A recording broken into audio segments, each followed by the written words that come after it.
Before we begin, I want to show you something as fair and as cleanly as I possibly can. To do that, I need to roll up one sleeve, okay, and roll up the other sleeve. Then the coin goes into my fist, and from this point on, my hand will not leave the shroud. Watch.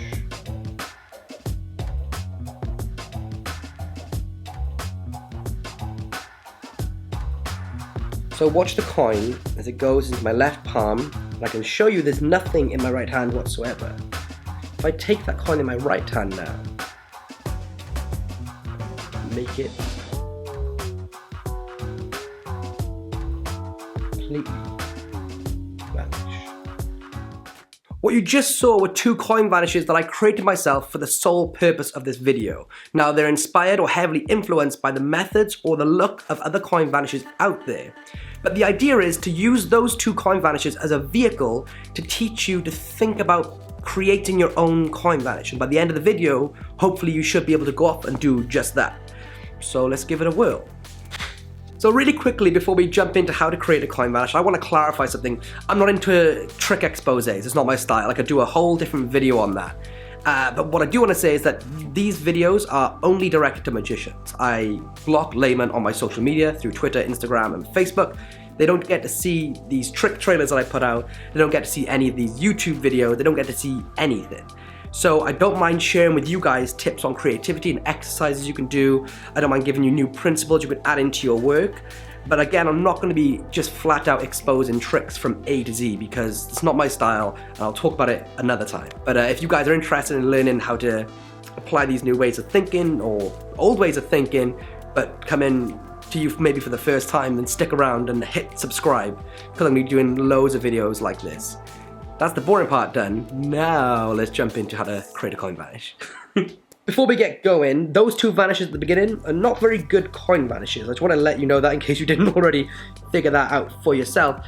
But they illustrate two things. The first one was to illustrate using a different way of hiding the coin or transferring the coin to what's usually used, which is just usually hiding it behind your hand or another method. So I wanted to just show you like an interesting concept to be thrown into the mix. And the second one illustrates the use of an existing move, but in a different sort of way than to what it's usually displayed, or at least a slight change on it. And the idea is that by using these ideas and seeing what else already exists that you can adapt and manipulate into new moves, then maybe you'll create something really, really interesting. And then along the way now, I'm going to teach you ideas for reasoning why I did certain things with my hands that wouldn't normally be just the normal way of doing things. So let's go over the first vanish, where the coin is placed into my fist, and I close my fist around it, and somehow it's gone. You probably already figured it out from the video originally. I'm not saying that it's very good, but I'll talk about the idea behind it. So the idea behind it is this: when you're going to create a coin vanish, you should think about the end visual that you want to achieve. So what I mean by that is, how do you want your hand to be seen at the end? Do you want both your hands in the air, shown empty like this? Do you want them down at waist level, shown empty like this? Do you want one hand empty? Do you want the other hand empty, right? Because if you know where you want to go with it, then you can choose what areas of your body or movement you can exploit. The other thing to think about is, how do you want the coin to vanish? Do you want the coin to vanish as you place it into your fist? Do you want it to just vanish with the close of a fist? Do you want it to visually melt away in front of their eyes? Decide on these two features, i.e. where your hand's positioned at the end, and how you want that coin to vanish within the movement of getting to that position, and you already have a building block. So for me, I wanted a one-hand coin vanish where I put the coin in my fist, closed it, and it disappeared. Alright, so I had those two parameters. I didn't want to use sleeving, so there's no sleeve in this, and I didn't want to use pockets in any way. So that meant the coin must go into my hand, alright? Didn't mean it, I didn't necessarily start by thinking it had to go there, but while I was experimenting with different ways to hide the coin, if the top pocket is out of the question and all sleeves and other pockets are out of the question, I didn't want this arm to have a coin on it. Now, there's other effects out there where the coins can hide on certain parts of the arm, right? Whether it be down in the elbow crease, or by the wrist, or the back of the wrist, back of the palm. I'm not going to get into those methods because they're very, very good and exciting ways of getting into and out of those. But I didn't want this hand to have a coin on it. So how do I get from having a coin in my closed fist, to closing it, to opening it, and then having it vanish? With nowhere for it to hide other than my other hand here had to be here. So I was playing with the idea of getting this coin into my fist, and if I could throw into this pocket, it's quite a good method, but I have no pocket, right? I'm not allowed to use this pocket, but there's methods out there for ditching the coin up here. Now, some people can muscle pass when their arm is upright, they muscle pass the coin into the top pocket. Garcia has a method, I won't say which trick it's for because I don't want to expose the trick, but he does it from an area of his hand where he ditches the coin in the top pocket. Really, really good. Love that, and I love that the fact that the coin can be hidden in mid-air as it travels back by the hand because of the eyesight and the motion that it makes. So I was playing around with the idea of when I place the coin in my hand, I naturally bring my hand back here, right? So I place the coin in my hand naturally comes here. It just does. And I thought it can look nice, but if it's there for too long, it may not sit right. Now you can all see where I'm going with this. The idea is that the coin is going to come here. As I close it into my fist, there's going to be a moment where I try and shoot it into my arm, into my pocket, into my hand. And essentially this hand is becoming my breast pocket. So for the video purpose, I was thinking, why do people ever leave their hands here or here? Now I do it naturally, but it doesn't always stay there. Eventually it drops. And this is where reasoning and conditioning comes into play. I thought that if I roll my sleeves down, when people roll their sleeves up, magicians will do this and say, I'm being fair, and they'll put their hand on their chest. So I'm doing this, I'm being fair. But they do it for the other sleeve, again, nothing up my sleeves. Alright, now if you look at this position, it seems pretty nice that I'm in the exact position I want to be when my hand is where my top pocket is, and when I come up, that covers the motion, right? That's naturally covering the motion. Now, the other thing to take into consideration is which way around I'm going to do this. I'm not going to go with my left sleeve first, place my arm there and say, okay, everything fair, and then go back to here, and then go back to there. That doesn't make sense. So the little details, like just by choosing which sleeve to go first, makes all the difference in the natural motions that you're going to make throughout. So at this point, I was thinking, okay, this is my reasoning. I go here, fair, fair, fair, fair. I go here, fair, fair, fair. Now, I'm not going to go into the nuances of how I'm achieving the effect, because that is teaching the trick black and white. But the idea was now that I can get the effect of placing a coin into my fist, and people make this motion when they make a fist sometimes, you know, they go like this, so it doesn't really make a difference for me. I'm comfortable just doing that little jolt. I try not to move my hands so much, but it's a bit tricky, but I've literally just created this for the sake of the video. But now if you think about it, I've got myself to the point where I have a coin in this, that was really bad, I have a coin in my right hand, what people believe is in my fist, and all I have to do now is drop my hand down, because that's what people expect you to do. Yeah? They expect you to drop their hand because you don't keep it there, but it's okay for a moment, because people do this. People see this quite a lot, especially if you perform and you're very open, they're going to see you doing this motion, so now everything's sort of justified. So the ideas I hope you can apply to your coin vanishes when you think about this is to give yourself parameters and don't break the rules that you give yourself.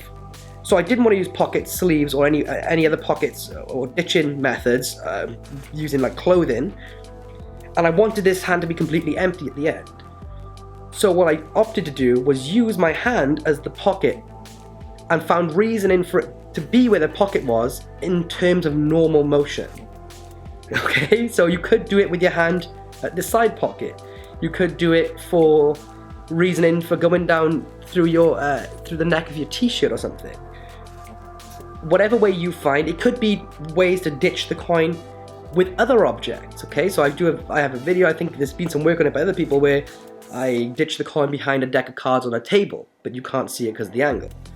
So whatever way you apply it, think about not just trying to use different parts of your hand just to vanish the coin, because the coin is still there. But if you can think of more sort of creative ways to effectively ditch that coin in pockets that don't exist, then you may find yourself in new territory. And like, this idea isn't very good. If I work on it and give it time, it could turn into something beautiful, who knows? So that's the first coin vanish. Now, I could talk about these for hours. I'm just trying to give you my main pointers and the way I approach things. Onto the second vanish. What I'm doing here is taking an old move, an old coin palm, and just changing the way that I get into the coin palm to fit my own visual that I want. All right, so I didn't want to throw the coin. I didn't want to French drop the coin. I love this idea of taking the coin very cleanly, went from one hand to the other. At the moment, there's a guy called Ben Earl. I say guy, like you all probably know him. He's the best, I believe, the best living coin magician on the planet. He has some really great work on this, completely different to what I'm doing. But he has some really interesting work on making things look supernaturally natural. It's really, really interesting. But I've seen him doing his version of taking the coin from palm to the other hand, and it just, it lit me up, and I was like, I really love that aesthetic.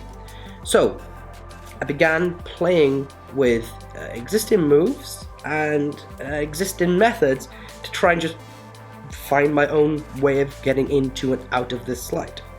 So I did play with hiding the coin in different parts of the body and the arm. Did play with fake showing this coin here. And the way I found that looks really nice is that there's an old coin subtlety called Ramsey subtlety, which essentially is a coin in finger clip or finger palm right here, and you can't see it from certain angles. You can't see it if your hand's here, you can't see it if your hand's there. And I thought to myself, most people get into that either by doing like a false transfer or by doing a French drop and other things. But wouldn't it be interesting if my palm was face down and I somehow shot it into Ramsey subtlety as it looks like my hand's relaxing? Because I'm here. As you take the coin, there's no reason for it to be outstretched anymore, because if it's guilt-free, it relaxes, right? So the main idea behind it was to go from here and get it. I'm not going to go over all the details, but to mainly get it to go into that palm as I come over with my right hand and take it and display it as gone. So that was the only little difference I did, is I took the existing coin palm, and instead of getting into it with a French drop or by doing false transfers, I simply took the visual that I wanted, which was this, and found a way to exploit the visual to get the coin into that finger palm, if that makes sense. So I exploited the movements that happen between here and here to get the coin into the desired subtlety of Ramsey subtlety. It's years old. And what's left is, it may not be a very good coin vanish, but it's a building block to start on, So if you apply this thinking into other existing coin slides, like the JW grip, and I don't do it very well, but what if you could get into this grip in a totally different way, a totally different aesthetical way? Maybe it would make the coin vanish, that grip in particular, look 10 times more effective. What if you could do it with thumb clip or back palm?